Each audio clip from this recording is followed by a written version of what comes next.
Hey my loves, welcome back to my channel. Thank you so much for clicking in. If this is your first time here, you are welcome. Please do not forget to click on your subscribe button. Your subscribe button is just below this video. Please subscribe to my channel. After subscribing, I'm also going to beg you to click on your bell notification. Your bell notification is just beside the subscribe button and you'll be able to see it after you might have subscribed. Thank you so much to all my amazing subscribers. You guys are the best. God bless you. I've never been exposed like this before. This video is one that will have you realize that Africans are really one, and that a lot of Africans migrated from fellow African countries. Yes, this is absolute truth. You will learn that today in this video. Also, in today's video, we have some shocking reactions from visitors after visiting Ghana and realizing that it's far more beautiful and even luxurious than what the foreign media shows them. The media is showing a lot of things like that are not real. You know how they would show some ugly African places and you think that this place is the typical example or the typical view of what African is, not knowing that African is more beautiful than they portray. In today's video also, foreigners, we are saying a lot of things like sharing their experiences that they had in Ghana, like things that they never thought would be a problem, but coming to Ghana they realize that is actually a problem for Ghanaians. Every business mogul showed their interest in investing in Ghana. We are told that they should find ways into Ghana and have their investment, as Ghana is the best place to do business right now in Africa. This is what foreigners have to say about Ghana. Ghana is turning out to be the best, like the very best when it comes to investments, foreign investment and all of that. Ghana is like on top of the list of the African countries that foreigners really or truly want to invest in. Well, today's video is truly an interesting one, so sit back, relax and enjoy the video. Please do not forget to subscribe and join my wonderful family. I'm going to see you. I love you. Bye. Ghanaians and Ivorians, are we related? I just learned that some people speak Twi in Ivory Coast and they are not Ghanaians. Well, I don't even know at this point if we are really related, and it's so fascinating. Like, wow, history is such a beautiful thing. They even have kente, and I think they call it kete or something like that. Historically speaking, we are connected, and I don't know, fascinating, mind-blowing. It is known that Jamaicans are from Ghana, from the Akans, from the Ashanti tribe, and also so I've been recently seeing a lot of videos on this whole Ghana-Jamaican relationship. I just want to touch on it quickly because I feel like a lot of it's coming from a pure place. However, the way we are talking about the history and the relationship is a bit skewed. There is a relationship, or there is an impact of peoples that are from what is now called Ghana to Jamaica, right? However, they are not the dominant group in Jamaica. In fact, there is no dominant group. People need to remember there is no dominant people in terms of ethnically in the Jamaicans in the period of enslavement from Jamaica, sorry. To understand this, we need to understand this. When it comes to Jamaican history and culture, we must get away from looking at our history through a colonial lens. What I mean by that is we should never be saying that Jamaicans come from Ghana or Jamaicans come from Nigeria, because there was no Nigeria, there was no Ghana when our ancestors were being taken from there. You see, these things are modern constructs. These things are modern products of colonialism. You see, so that's your that. Point 2. are from Ghana, from the Akans, from the Ashanti tribe, and that's where you know what I'm saying? Historically, the Ashanti would have been more likely to be the ones trading people than to be the ones traded. And I think it's important for us to get away from looking at history through an imperial lens and deifying imperialism.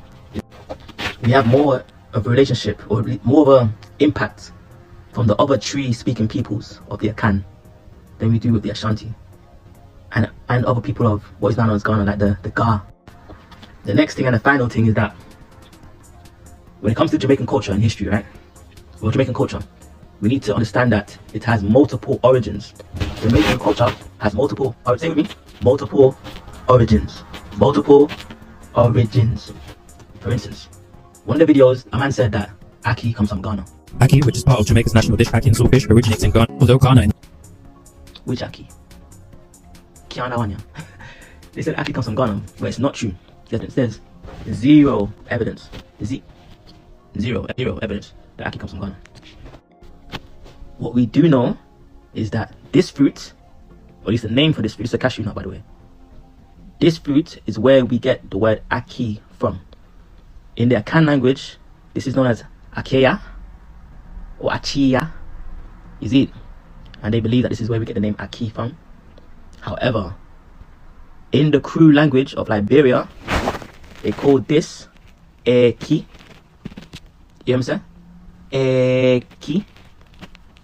Bro, can someone please tell me why this whole entire time I thought all of Somalia looked like this? Somalia, no government, no safety, no police, no nothing. But bro, I just literally saw a video of the side of Somalia that the media will not show you, and there is no freaking way, bro. There is no way Somalia looks like this. Let me just show you. I bet you ain't noticed that.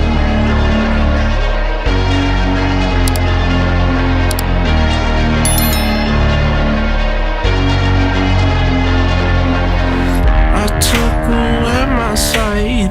I couldn't see my friends. There is no freaking way, bro. There is no way Somalia looks like that. Somebody please tell me that was actually real. So you want to go to Ghana? Here's some things you should probably know before you go. If you are left-handed, you can go ahead and cancel the flight. If you use your left hand, especially for an elder person, see what happens. The second thing is greetings. Greetings are so important in Ghana. If you walk past someone and you don't greet them, you're rude. Personally, had to learn this the hard way. When I lived in Ghana, there was this really nice ice cream store at the end of my street. I used to walk there pretty much every day to get ice cream. Yes, I was big back. I remember this one time, I walked there, got my ice cream, walked back, and on the way back, this lady, she just went off on me, telling me I was rude and disrespectful because I didn't greet her. And ever since then, I now greet people. Number 3, you're invited. This is a saying that you need to remember what it means, how to use it. When somebody is around you and they have food, you will hear, you're invited. This is a beautiful saying. They are saying that you can have some of their food. They want you to try a bit. It is also expected of you, if you have food and people around you, just tell them you're invited, just give them a little bit if they want to try it. I personally didn't understand this one at first. Yeah, in the UK, I just feel like we have no community, nobody likes each other, nobody shares. But in Ghana, just think that's such a beautiful thing. They're sharing their food with you. They're just nice. That's just how they are in Ghana. Number 4, the food is spicy. Everything is spicy. If you order the mildest dish in Ghana, if you order some stew and you tell them, please don't make it spicy, that dish is going to be the most spicy thing you've ever tasted. Everything is spicy, so if you can't hack spice, bring a couple sandwiches with you, pack them in a suitcase. I have a list of about 100 things, so if you want a part 2, let me know. Ghana is going to be the best place to do business in 10 years, and after I go through these numbers with you, you're probably going to want to go and get your Ghana card too. There's no personal debt in Ghana, unlike in the Western world where you as a business are competing against credit card payments and housing payments and high taxes. In Ghana, as the incomes rise, that's going to create a lot more disposable income. The best comparison I have to Ghana is China, and before you laugh at that, I want to show you some numbers. So first off, here is the GDP growth from China. Now here's the GDP growth from Ghana. You see that they're following pretty much the same curve, just with a smaller population. And it's being powered by manufacturing. So look at this. Here's the manufacturing growth in China, you know, when they became a superpower.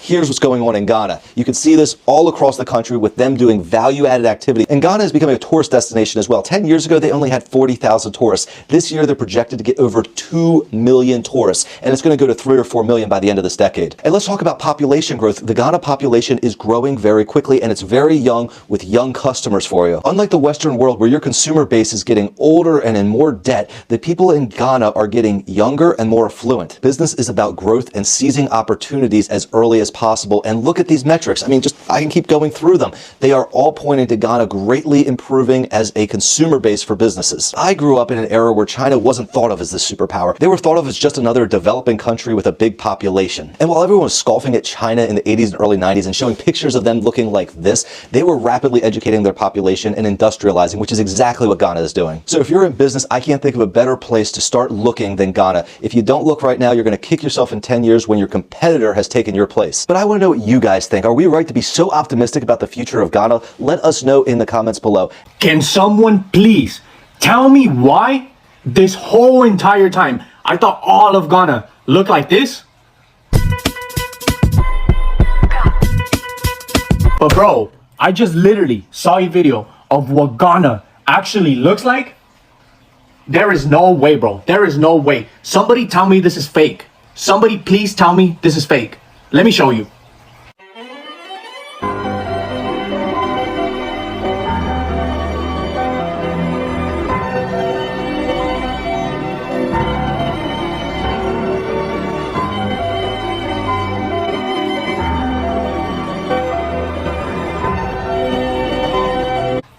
Wait, what?